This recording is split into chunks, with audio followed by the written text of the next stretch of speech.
Hi, welcome to my channel. My name is Keletso Mopai and I am a writer. I am back with another book review. Say hello to If You Keep Digging by Keletso Mopai. So, I have read and I'm happy I finished it. I started it about 2 days ago and finally I did finish it.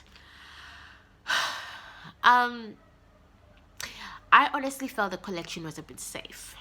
I honestly think it was too safe, and if as a reader, and as a reader, it forced me it to think about where I am as in where we are or what I'm experiencing in my surrounding.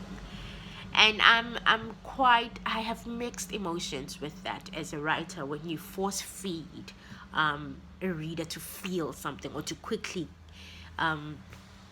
now feel that okay, I know what you're talking about. You don't let me wander in the world of the characters. Funny thing is, I nearly put the book down because I felt like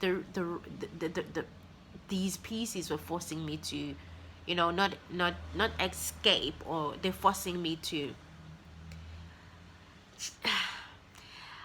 I do believe that writing should confront, writing should disturb, writing should, I do believe that, but there is, for me, there's an element of creating the world so that the reader can escape. I mean, I see what's happening outside. I don't need to be reminded. You know what I mean? I don't want to read something and I feel like I'm reading a newspaper. I just want to pieces here that I really was thrown back and I was in awe. I felt things. I was amazed. And finally, thank the gods of writing or the gods of books that I didn't put it down, because then I was amazed at how I managed to do that in Skinned and Become a God in 14. My goodness, 14 is an exceptional piece. It is an exceptional piece. Here's a thing about, it's also similar to theater. If you write about rape, rather, let me just, if you write about rape as it is and you force a reader to read it, they're not gonna feel, because it's in their face. And with Become a God, she did not do that. She let these characters live in their world and let the reader slowly go in and find what the story is actually all about. And those pieces become a God, Skinned, Madness, and 14. They had a distance, for me to just enjoy the world, to see the world, to believe the world, to see the characters. And they didn't just, throw me with buckets of themes and buckets of problems and buckets of this is what's happening now in our streets. Yeah. And I appreciate that it didn't do that. And specifically, I want to focus on the story 14 because it was quite interesting.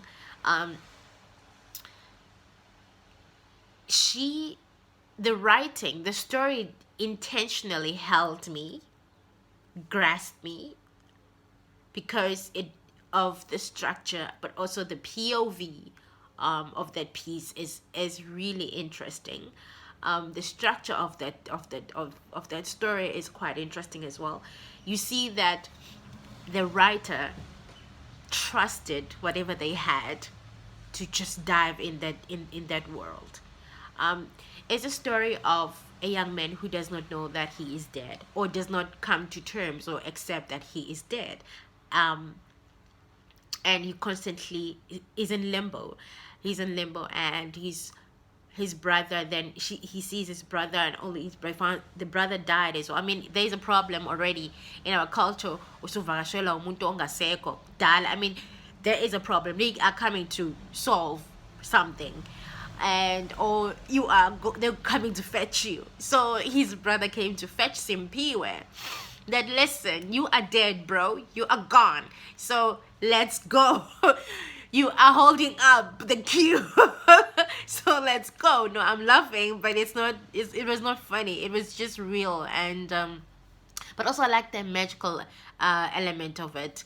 I didn't expect that. I was really shocked. I didn't expect that. So finally, the brother of Simpiwe they go to a place where Simpiwe died, and then he sees a lot of rocks on top of his body, and they still haven't found him.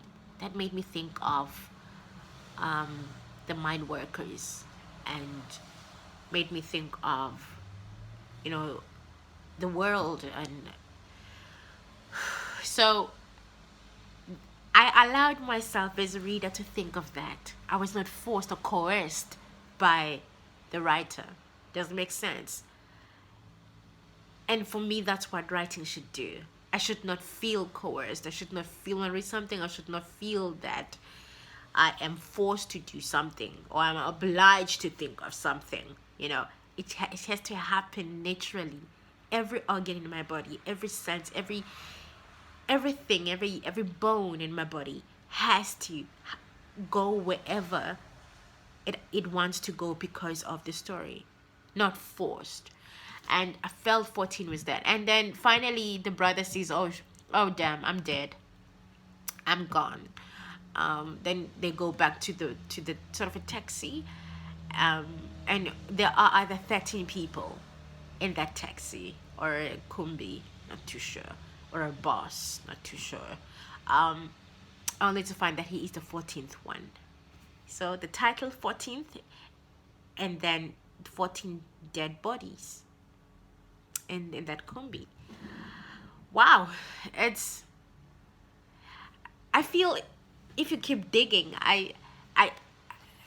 for me, as picking it up, I didn't get the image or the crux of the whole story, but 14 would have been a very interesting title for me. But again, I am in a phase in my own writing that I'm figuring titles, so that's why I'm thinking about titles all of a sudden. And become a god is quite an interesting piece as well. I honestly really love that one because it touches on our folklore stories. It touches on our own traditional stories that we've grew up around. Machachi, I hope I'm pronouncing right the name of the character. She was molested by her father, and her father was a god, storm god. So when there will be a storm in the village, the storm is there to help and heal people. Knowingly now, we think of the storm to be probably disastrous and very one of the natural disasters, yeah. But in this world, it's something that is needed for farming. It is needed for healing. So, and storm god, it's a god that needs to protect and love, like what a father should do.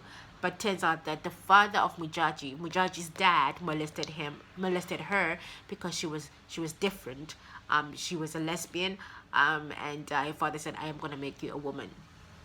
So you ask yourself, what kind of god is that? Why would a god do that? So finally, Mujaji goes and leaves her home village and goes to Rambek, falls in love and gets married and lives a happy life. And finally, then she finds out that her father died. She says to go back. One thing that's funny that she does, she goes to the grave and she stands on it and she pees on the grave. I'm like, yes, Mujaji, that's it. That's it. Take your power back. Pee on that shit, Anyway, finally, she goes back and realizes that she cannot reconcile with her mother.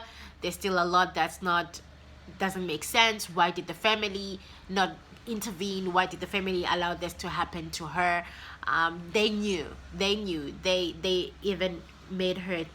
She became pregnant, and she aborted the baby, and they knew all of that. So she finally she just cannot reconcile. But that beef, that that tension, that friction between her and her mother made her sick, almost to deathbed.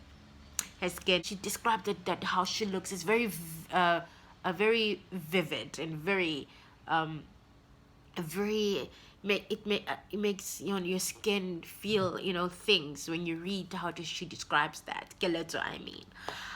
Finally, the wife tries everything. The wife tries to take her wife to a church. She brings her mother for praying. They say, no, you are bewitched. That's why you are getting sick. Nothing is working. She's becoming thinner and thinner. Also, she can't walk. She can't feel her legs. Her legs are swollen. Finally, this wife, wow, that character is amazing. I wish she explored a lot on her. She's so strong to stand by and say, listen, I am going to take back to your mother, and she's gonna take out what she put in you. I mean, that's strength right there. So finally, the wife takes buntle. Then I hope I'm not saying something wrong. Anyway, so finally, the wife takes her to her mother, and when she finds the mother,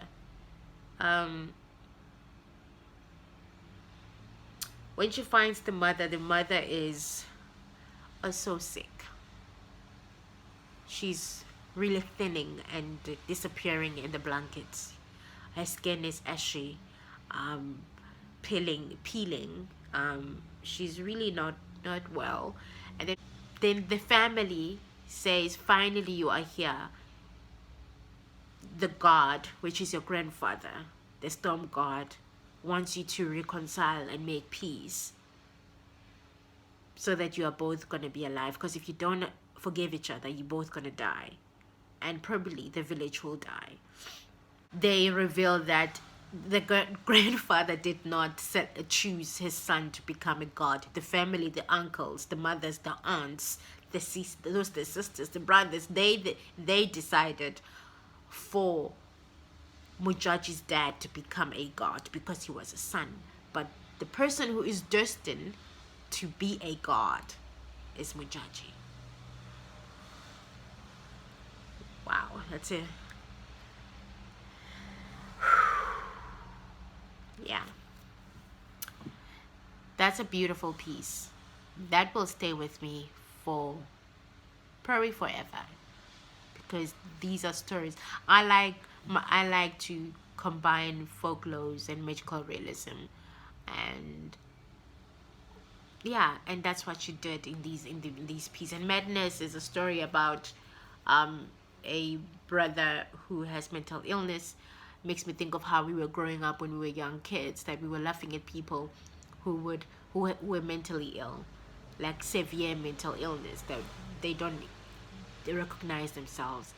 And now that I've grown up, we know a lot about schizophrenia. We know a lot about bipolar. We know a lot about, but back in the day, we didn't know any of those things. We just thought uthakathiwe, you know, umecosha amaphepha adle acosha amatshe ashaye ngawo lo muntu uthakathiwe. And we thought these people are just, you know, laughing stock. Maybe bahlale emgwaqeni benqunu. So it's about that. Also, that felt very, very touchy and very real and very authentic. And these and the same is, maybe you'll find a story that fits you. And those four, one, Becoming a God, 14, Madness, Skinned, are pieces that resonated with me as a writer, me as a human being, and what I would like to find when I'm reading a book. I would give it a 6. Please get the book, read it. Yeah, it's necessary, it's valid, and it is published. So congratulations, Keletso Mopai, for your book. Bye.